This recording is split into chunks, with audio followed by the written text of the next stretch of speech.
Comment désencombrer les centres urbains tout en réduisant les gaz à effet de serre?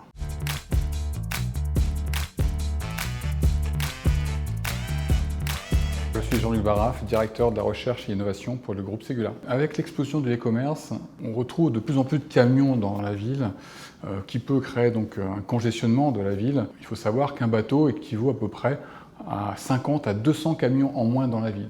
Le Green Driver est une solution de transport fluvial. L'idée de ce bateau, c'est de sortir les déchets de la ville de Paris pour les retraiter dans une station de méthanisation et utiliser ce biogaz pour alimenter le bateau, qui va après acheminer les marchandises vers Paris. Le projet s'inscrit complètement dans une économie circulaire. Green parce que le bateau sera non polluant. Il fonctionnera en mode électrique et gaz pour dégager le moins de CO2 possible. Et notre solution nous permet de dégager en termes de CO2 50 fois moins que le transport routier. Et donc améliorer la qualité de vie, notamment des Parisiens, avec moins de bouchons, moins de congestionnement de la ville, moins de pollution, moins d'accidents aussi en ville. Une autre des difficultés, ça a été de proposer une technologie accessible aux bateliers. Vous savez, le monde du fluvial, c'est un monde d'artisans.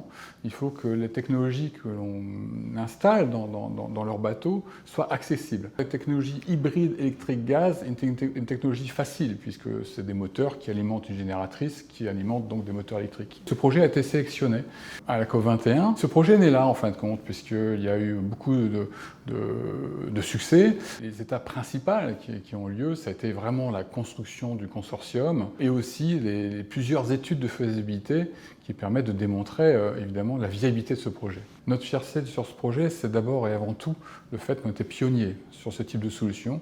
C'est la première fois qu'un bateau va naviguer au biogaz, électrique biogaz. Une fierté aussi par rapport à mes équipes qui travaillent sur ce projet et qui tout doucement va déboucher sur un bateau qui devrait donc naviguer en 2022. C'est une équipe pluridisciplinaire, c'est important, hein, puisque derrière ce bateau, il y a la motorisation gaz, il y a le côté naval, il y a aussi une partie informatique, une partie électronique. On voit avec ce type de projet qu'un ingéniériste peut être force de proposition, un apporteur de solutions pour régler certains problèmes de l'environnement. Et pour des jeunes, je crois que c'est important.